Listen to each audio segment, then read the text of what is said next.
खूनी कुआं। सीमा गर्मियों की छुट्टियों में अपनी नानी के गांव आई थी।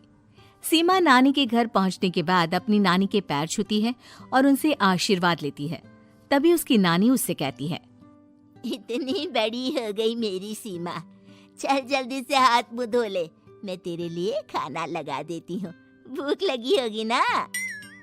हाँ नानी, भूख तो लग रही है मुझे, आपके हाथ के बने हुए पीले दाल और चावल खाने की। कितना टाइम हो गया है मुझे आपके हाथ का बना हुआ दाल चावल खाए हुए। तू तो नौकरी में व्यस्त थी, तो तुझे कहाँ से टाइम मिलेगा अपनी नानी के लिए। और जब इतने टाइम बाद आई है तो ज्यादा टाइम के लिए रुक कर जाएगी तू। हाँ हाँ नानी, इस बार पूरे 2 महीने के लिए आई हूँ। सीमा की नानी अंदर जाकर उसके लिए खाना बनाने लगती है। सीमा कमरे में अकेली होती है, तभी उसे किसी औरत के रोने की आवाज सुनाई देती है। वो कभी खिड़की से बाहर झांकती है तो कभी दरवाजे से बाहर झांकती है। उसे समझ में नहीं आ रहा होता है कि आखिर रो कौन रहा है। तभी नानी खाना लेकर आ जाती है। वो अपनी नानी से कहती है, नानी, कोई औरत रो रही है क्या? मैं जब से यहाँ आई हूँ तब से मुझे यहाँ किसी औरत की रोने की आवाज आ रही है। हे भगवान, कहीं ये वही तो नहीं? बोलो ना नानी। अरे कोई नहीं रो रहा, ये तेरे मन का वहम है। और तू ना अब खाना खा ले, ज्यादा यहाँ वहाँ की बातों में ध्यान मत दिया कर। जल्दी से खाना खा और फिर मेरे साथ आ जा मेरे कमरे में, दोनों बैठकर खूब सारी बातें करेंगे।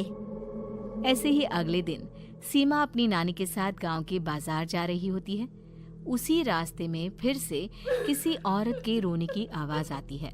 वो अपनी नानी से कहती है, अरे नानी, क्या सच में तुम्हें अभी भी किसी औरत की रोने की आवाज नहीं सुनाई दे रही? मुझे किसी औरत की बहुत बुरी तरीके से रोने और चीखने की आवाजें आ रही हैं। मैं बहुत परेशान हूँ नानी, आखिर ये कौन है? मुझे लगता है कि सीमा को शहर भेज देना चाहिए, यहाँ रहना उसके लिए ठीक नहीं। नानी बोलो ना, आप चुप क्यों हो जाती हो? सीमा, तू घर चल, मुझे तुझसे बहुत जरूरी बात करनी है। नानी सीमा को घर ले आती है और सीमा से कहती है, सीमा, कल सुबह तू शहर वापस चली जाएगी। अरे अचानक? आखिर क्या बात है नानी, आप मुझे ऐसे जाने को क्यों कह रही हो? मैं बस जो कह रही हूँ उस पर ध्यान दे। तू कल सुबह यहाँ से चली जाएगी, और ये बात मैं कोई मजाक में नहीं बोल रही। तू कल जाएगी तो मतलब जाएगी। अरे नानी, चली जाऊंगी मैं, ठीक है, पर आखिर बात क्या है ये तो बता दो। मम्मी से कोई बात हुई है या फिर मुझसे कोई गलती हुई है जो तुम मुझे अचानक से जाने के लिए बोल रही हो? देख सीमा, रात बहुत हो चुकी है और मुझे इस बारे में कोई बात नहीं करनी। चल, अब चल के मेरे साथ सो जा। सुबह की बस पकड़कर तुझे शहर भी तो जाना है। सीमा को अपनी नानी का ऐसा व्यवहार देखकर बहुत ही अजीब लगता है। उसे कुछ समझ में नहीं आ रहा होता है कि आखिर उसकी नानी उसे अचानक से गांव छोड़कर जाने के लिए क्यों कह रही है। ये सारी बातें सोचते सोचते सीमा की आंख लग जाती है और वो अपनी नानी के साथ सो जाती है। ऐसे ही आधी रात को सीमा को फिर से किसी औरत की रोने की आवाज सुनाई देती है। वो उस औरत की आवाज सुनकर बार बार करवटें बदल रही होती है और तभी उसे सपने में भी एक अजीब सी औरत की परछाई दिखाई देती है, जो इतना चीख चीख कर रो रही होती है कि सीमा डरकर उठ जाती है। वो पूरे पसीने पसीने हो रही होती है। वो अपने आसपास देखती है तो घर में बिल्कुल शांति का माहौल होता है। सीमा घबरा जाती है। वो अपनी नानी को जगाने की कोशिश करती है, मगर उसकी नानी नहीं जगती। सीमा को फिर से उस औरत की रोने की आवाज सुनाई देती है। आखिरकार सीमा अपने आप को रोक नहीं पाती और वो घर का दरवाजा खोलकर बाहर निकलती है। आखिर ये माजरा क्या है? आज तो मैं पता करके रहूंगी। अब आवाज का पीछा करते हुए सीमा आधी रात को गांव के चौपाल के पास बने कुएं के पास पहुंच जाती है, जहां कुएं की चारों ओर बेड़ियां लगी होती हैं उन बेड़ियों में लगे हुए ताले के साथ एक लाल रंग का कपड़ा और माता रानी का कलावा बंधा होता है। उस कुएं में से सीमा को किसी के रोने की आवाज आती है। सीमा परेशान हो जाती है। इस कुएं में कौन है? कौन है यहाँ? सुनो, कौन है? कौन रो रहा है? वो चिल्ला चिल्ला कर पूछती है और साथ ही लोगों को जगाने की कोशिश करती है, मगर किसी को भी उसकी आवाज सुनाई नहीं देती। अब सीमा खुद उस कुएं के पास की बेड़ियों और तालों को खोलने की कोशिश करती है और किसी तरह कुछ देर की मशक्कत के बाद सीमा उसको खोल भी देती है। और जैसे ही वो कुआं खोलकर उसके अंदर झांकती है, सीमा उस कुएं में गिर जाती है। इतने में उसकी नानी की नींद भी खुल जाती है और सीमा को पास ना देखकर नानी परेशान हो जाती है। नानी घबराकर पूरे घर में उसे ढूंढने की कोशिश करती है, जिसके बाद उसकी नानी और सभी लोग उस खूनी कुएं के पास जाते हैं और सीमा की नानी कुएं के पास खड़ी होती है। सभी गांव वालों और सीमा की नानी को सीमा के चिल्लाने की आवाज आती है। बचाओ, कोई मुझे बचाओ।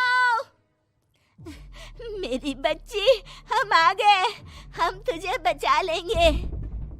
नानी, मुझे यहाँ बहुत डर लग रहा है। यहाँ इंसान की कटी हुई मुंडिया, हाथ, पैर और कंकाल है और खून भी है। नानी, मुझे डर लग रहा है। आप सब मेरी मदद कीजिए, नहीं तो ये खूनी कुआं मेरी बच्ची को भी खा जाएगा। अरे मुझे तो ये समझ में नहीं आ रहा कि आखिर इस खूनी कुएं को खोला किसने। सालों पहले इसको इतनी मुश्किलों के बाद तांत्रिक बाबा ने बंद किया था। अरे पूरा गांव खूनी कुएं के बारे में अच्छे से जानता है, तो कोई भी जानबूझकर तो ऐसा करेगा नहीं। मतलब किसी ने अनजाने में इसे खोल दिया है भैया।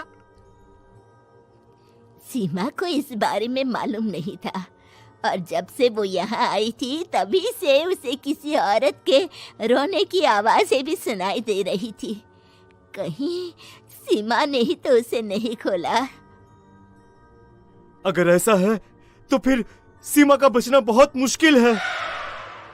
वहीं कुएं के अंदर सीमा रोते हुए बैठी होती है कि उसे आवाज सुनाई देती है जो कुएं के बाहर खड़े गांव वालों में से किसी को सुनाई नहीं देता। आज सालों के बाद मुझे ताजा खून मिलेगा।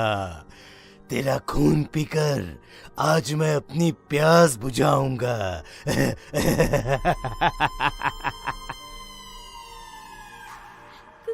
कौन है? मत मारो प्लीज, मुझे जाने दो प्लीज। मैंने किसी का क्या बिगाड़ा है? वो तुझे मरने के बाद पता चल ही जाएगा।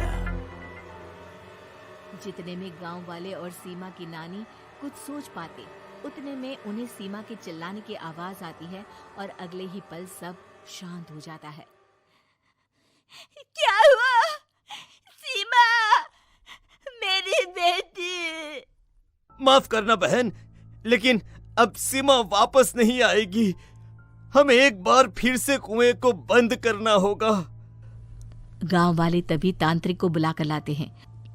एक बार फिर अपनी शक्ति से तांत्रिक बाबा उस कुएं को हमेशा हमेशा के लिए बंद कर देते हैं और वहां एक बोर्ड लगा दिया जाता है कि यहाँ आना मना है।